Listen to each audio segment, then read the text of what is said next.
বসে এই তো জীবন।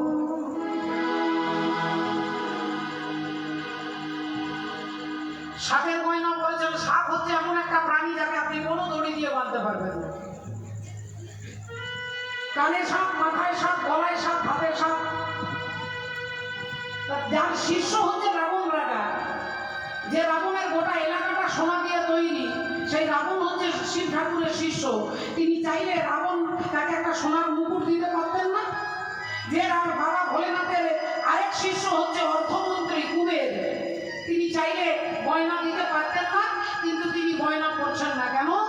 বলে সোনা আর সাপ দুটোর একটা জায়গায় মিল আছে। আপনারা বলবেন একটা শক্ত ধাতু আর একটা প্রাণীর মধ্যে মিল? বলে হ্যাঁ।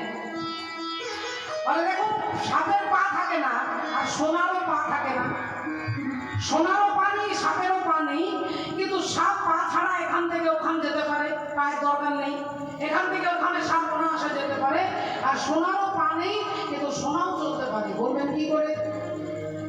বলে সোনাটা ছিল শাশুড়ি মায়ের, শাশুড়ি মা তার নতুন বৌমাকে দিয়ে বলছে, এই নাও বৌমা, আমার শাশুড়ি দিয়েছিল, তোমাকে দিলাম। বৌমা যখন শাশুড়ি হলো, সেই গয়নাটা তার বৌমাকে দিচ্ছে, এই নাও মা, এটা আমার শাশুড়ি দিয়েছিল, তোমাকে দিলাম। সেই বৌমা যখন বুড়ো হচ্ছে, তখন তিনি শাশুড়ি হচ্ছে, তিনি তার বৌমাকে গয়নাটা দিচ্ছে। গয়না ঘুরতে ঘুরতে ঘুরতে ঘুরতে সেই বংশে যদি একজন কুলাঙ্গার জন্মগ্রহণ করে, আর সেই ছেলেটা সোনাটা নিয়ে ওই চুল্লুর দোকানে বিক্রি করে মদ খেয়ে উল্টে পড়ে আছে। তাহলে ছিল অমর বাবুর বাড়ির সোনা, চলে গেল মদের দোকানে, তাহলে তারও পা নেই, তিনিও যেতে পারে। রাধে রাধে। তাহলে একটাই বস্তু, যার বেশি আছে সে অহংকারে খুলে যায়, আর যার থাকে না তিনি হরি বলি হিংসাই জ্বলে যায়।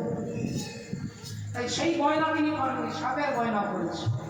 মনের আনন্দে বিয়ে করতে যাচ্ছে, দেখুন বাবা নাচতে নাচতে যাচ্ছে, সবাই নেচে নেচে যাচ্ছে।